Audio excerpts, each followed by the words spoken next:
Persona që pinë kafe duhet urgjent ta dëgjojnë këtë, do ngeleni pa fjalë. Vjen një lajm i mirë për të gjithë adhuruesit e kafes. Ajo është e mirë për trurin, lëkurën dhe trupin.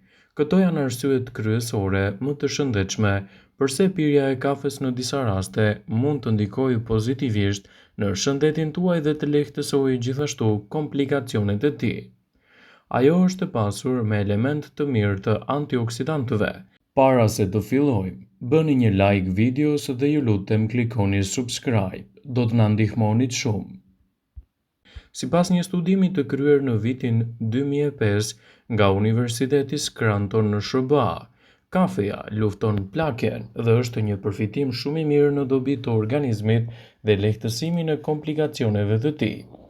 Aroma e kafes ka aftësinë që t'i bëjë njerëzit të ndjehen më pak të stresuar. Një kërkim i Universitetit Kombëtar të Seulit ka shkuar edhe më tej, duke shqyrtuar trurin e minjve nën stres për shkak të mungesës së gjumit, e sipas tyre, aroma e kafes ka patur një përfitim të mirë në reduktimin e niveleve të stresit gjithashtu edhe në kontrollin më të mirë të organizmit tuaj. Shtimi i kafes në përditshmërinë e dietave tuaja mund të përkthehet në një element të vlefshëm për shëndetin e përgjithshëm dhe lehtësimin e komplikacioneve të tij.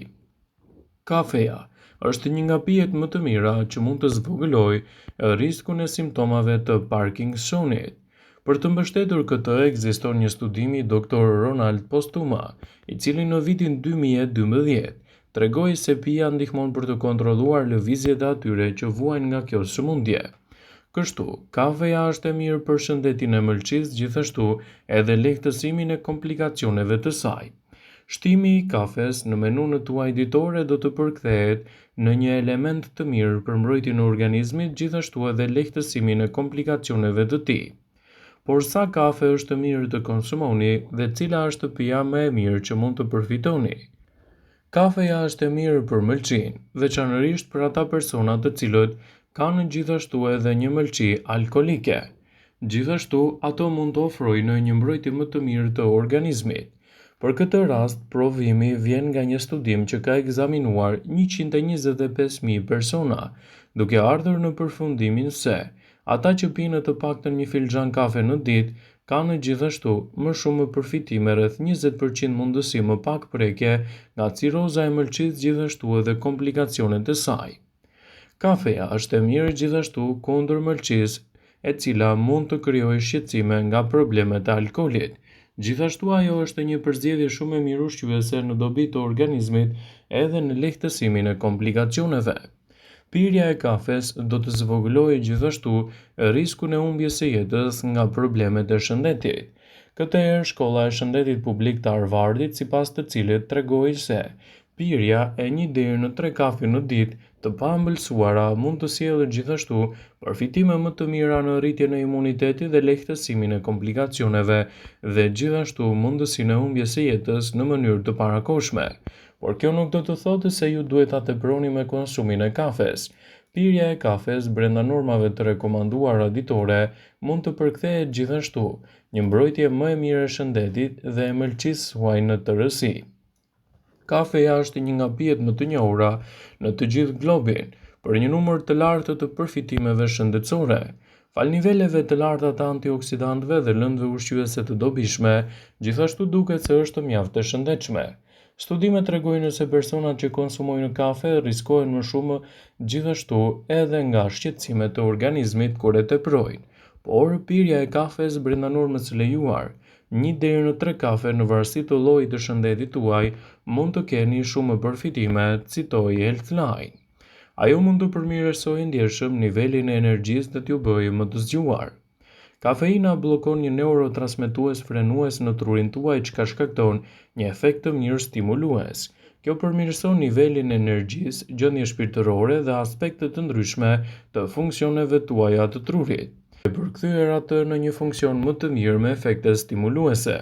Kjo përmirëson nivelin e energjisë, gjendje shpirtërore dhe aspekte të ndryshme të funksioneve njohëse. Gjithashtu, pirja e kafes brenda normës së lejuar në organizmin tuaj mund të sjellë përfitime të rëndësishme edhe në betejën kundër problemeve të mbipeshës. duke sjellë rezultate fantastike në mbrojtjen e shëndetit dhe uljen e komplikacioneve të tij. Ekspertët cilësojnë kafen si një prej produkteve më fantastike në mbrojtjen e organizmit edhe në reduktimin e yndyrnave të tepërta. Sipas Healthline, kafeja mund të përmirësojë në mënyrë drastike edhe performancën tuaj fizike, duke dhënë rezultate fantastike në mbrojtjen e shëndetit, gjithashtu edhe në uljen e komplikacioneve të tij. Kjo gjithashtu çon në përmirësim të dukshëm të performancës fizike edhe kur keni më shumë nevojë. Ekspertët shtojnë se kafeja e shtuar në dietën tuaj mund të ofrojë mbrojtje më të mira për shëndetin dhe të lehtësojë gjithashtu edhe komplikacionet e tij. Ajo përmban lëndë ushqyese themelore që do të luajë një rol pozitiv në rigjenerimin e organizmit. Kafeja përmban disa lëndë ushqyese të rëndësishme, të tilla si për shembull riboflavin, acid pantotenik, mangan, magnez, kalium dhe elementë të mirë të mbrojtjes së shëndetit, duke e përkthyer atë në një element të volitshëm në mbrojtjen e imunitetit, gjithashtu edhe lehtësimin e komplikacioneve të tij. Duhet të pini kafe sipas normës së lejuar dhe përfitimet që do të merrni prej saj do të jenë gjithashtu të larmishme edhe më të mira në ndikimin e shëndetit tuaj. Sigurohuni që ta pini atë si duhet dhe përfitimet që do të merrni do të jenë vërtet të vlefshme në rigjenerimin e shëndetit. Kafeja do të ulë gjithashtu edhe riskun e diabetit të tipit 2. Disa studime vëzhguese sipas Healthline citojnë se personat që pinë kafe kanë një risk më të ulët të preken nga diabeti tipi 2, një gjendje e rëndë që prek miliona njerëz në të gjithë botën. Ajo mund t'ju mbrojë gjithashtu kundër sëmundjeve të Alzheimerit dhe demantinës. Personat që pinë kafe kanë një risk më të ulët për t'u prekur nga Alzheimeri, që është shkaku kryesor i demantinës në të gjithë botën, citon Healthline. Kafeja mund të ulë riskun që të vuani nga problemet e Parkinsonit. Personat që konsumojnë kafe kanë deri në 60% më pak risk të preken nga sëmundja e Parkinsonit, çrregullimi i dytë më i zakonshëm neurodegenerator. Konsumi i kafes brenda normave të lejuara mund të sjellë përfitime të mira edhe për shëndetin tuaj të mëlçisë. Personat që pinë kafe në dietën e tyre kanë një risk më të ulët që të vuajnë nga ciroza e mëlçisë, e cila është shkaku kryesor i disa sëmundjeve që prekin kështu shëndetin e saj.